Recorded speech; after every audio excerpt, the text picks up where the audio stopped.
Podcast Network Asia.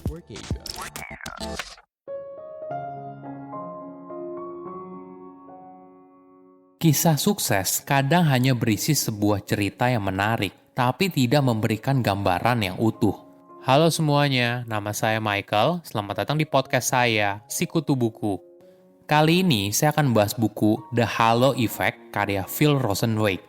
Sebelum kita mulai, buat kalian yang mau support podcast ini agar terus berkarya, caranya gampang banget. Kalian cukup klik follow. Dukungan kalian membantu banget supaya kita bisa rutin posting dan bersama-sama belajar di podcast ini.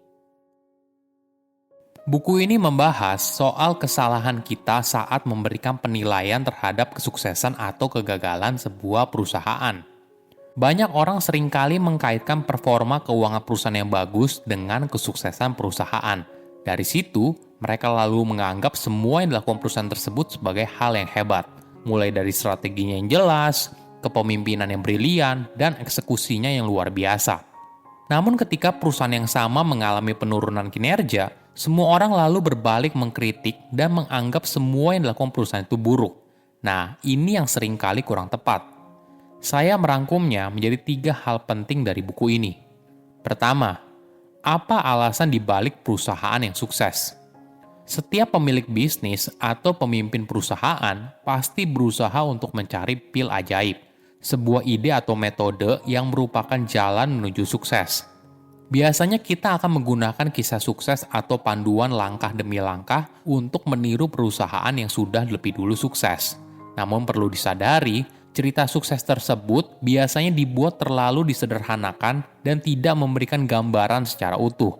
Perlu kita sadari, tidak ada hasil yang pasti dalam menjalankan sebuah bisnis. Contohnya begini, jika kamu membeli 2 perusahaan dan menggunakan satu strategi manajemen untuk yang satu dan strategi yang berbeda untuk yang lainnya, membandingkan kedua perusahaan tersebut tidak akan banyak memberikan informasi apa penyebab keberhasilan atau kegagalannya.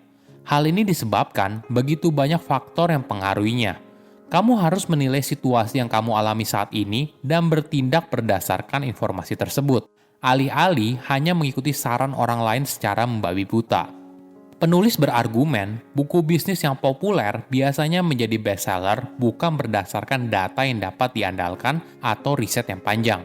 Namun buku tersebut menjadi bestseller karena kehebatan penulisnya yang mampu merangkai sebuah cerita yang menarik. Misalnya, banyak orang sangat suka kisah dari si miskin menjadi kaya raya. Bukan hanya itu, terkadang buku bisnis juga menekankan pada sebuah perubahan kecil di satu bidang, namun dianggap mampu mendorong kesuksesan sebuah perusahaan. Ada sebuah contoh yang menarik. Pada bulan Maret tahun 2000, perusahaan teknologi Cisco sempat menjadi perusahaan paling bernilai di dunia. Perusahaan tersebut dihujani banyak pujian oleh berbagai media atas keunggulan perusahaannya, disiplin, dan juga koordinasinya. Tepat 1 tahun kemudian, harga sahamnya turun dari $80 menjadi hanya $14. Cisco lalu digambarkan sedang berada dalam kekacauan, kurang koordinasi, dan tidak mendengarkan pelanggan. Bagaimana bisa sebuah organisasi yang sama berubah begitu cepat? Menurut penulis, jawabannya adalah tidak. Yang berubah adalah bagaimana cara perusahaan itu digambarkan dan itu hanya didasarkan pada harga sahamnya. Karena menilai sebuah perusahaan itu tidak mudah, banyak orang menggunakan metrik laporan keuangan sebagai standar apakah perusahaan tersebut berkembang atau tidak. Jika sebuah perusahaan menghasilkan keuntungan yang baik, banyak orang menganggap semua hal ini berkat CEO yang hebat, dinamis, dan budaya perusahaan yang kuat.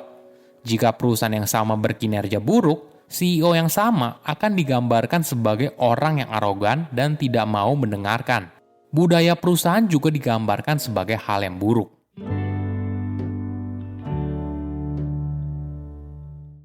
Kedua, hati-hati salah menilai orang lain. Manusia seringkali punya halo effect dalam menilai sesuatu. Halo effect merupakan istilah di bidang psikologi untuk menyebut sebuah fenomena kemunculan penilaian terhadap kepribadian seorang berdasarkan kesan pertama.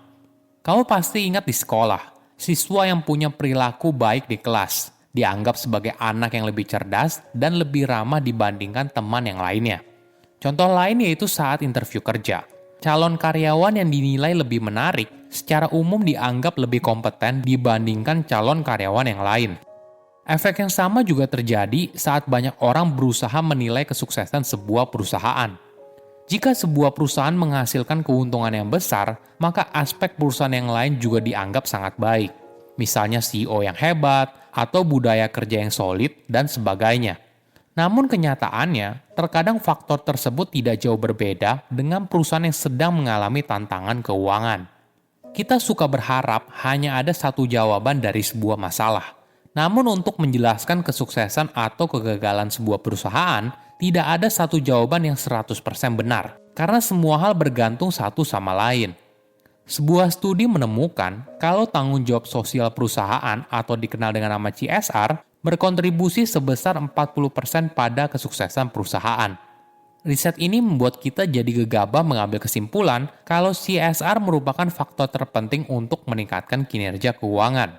Namun harus kita sadari, CSR juga berkaitan dengan berbagai aspek lain yang penting, misalnya manajemen perusahaan yang baik, orientasi pasar, dan sebagainya.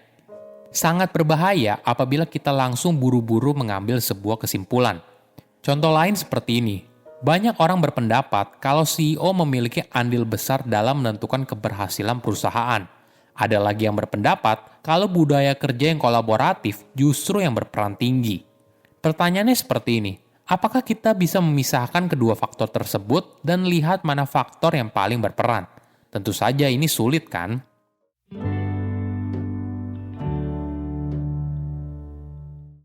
Ketiga, sukses tidak hanya tergantung dirimu saja. Apakah ada formula untuk sukses? Jika kamu mengikuti serangkaian langkah, maka kamu pasti akan sukses. Namun faktanya, walaupun kamu sudah mengikuti semua langkah tersebut, belum tentu kamu bisa sukses. Perlu disadari, sukses atau gagalnya sebuah perusahaan tidak hanya bergantung pada diri mereka sendiri, tapi juga pada apa yang dilakukan oleh kompetitornya. Ada sebuah studi yang mengkategorikan perusahaan ke dalam berbagai kategori, winners, climbers, atau losers. Salah satu perusahaan retail bernama Kmart dimasukkan ke dalam kategori losers. Mungkin kalau dilihat sekilas, hal ini masuk akal. Kinerja Kmart turun terus selama bertahun-tahun, hingga akhirnya mereka bangkrut pada tahun 2002. Namun kalau dilihat lebih detail, sebelum bangkrut, Kmart telah berusaha keras dan telah melakukan berbagai terobosan. Misalnya, menyediakan layanan bebas pulsa untuk keluhan pelanggan, menghemat 3,3 triliun rupiah karena menggunakan teknologi yang lebih modern, proses operasional yang lebih baik, dan sebagainya. Di luar semua perbaikan yang dilakukan, tetap saja kinerja keuangan Kmart tidak membaik. Kenapa? Karena kompetitornya bergerak lebih cepat. Sebagai gambaran, walaupun Kmart memasang mesin scan di kasir pada tahun 1990, kompetitornya yaitu Walmart telah melakukan hal ini 2 tahun sebelumnya.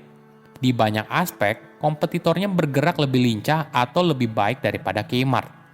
Ini sebuah pelajaran yang menarik. Kinerja perusahaan merupakan sesuatu yang sifatnya relatif. Perusahaan kamu tidak hanya sukses mengikuti formula tertentu, tapi juga ditentukan dari apa yang dilakukan kompetitormu. Tidak ada formula rahasia untuk sukses. Semua hal berhubungan satu sama lain. Saya undur diri, jangan lupa follow podcast Sikutu Buku. Bye-bye. Pandangan dan opini yang disampaikan oleh kreator podcast, host, dan tamu tidak mencerminkan kebijakan resmi dan bagian dari Podcast Network Asia.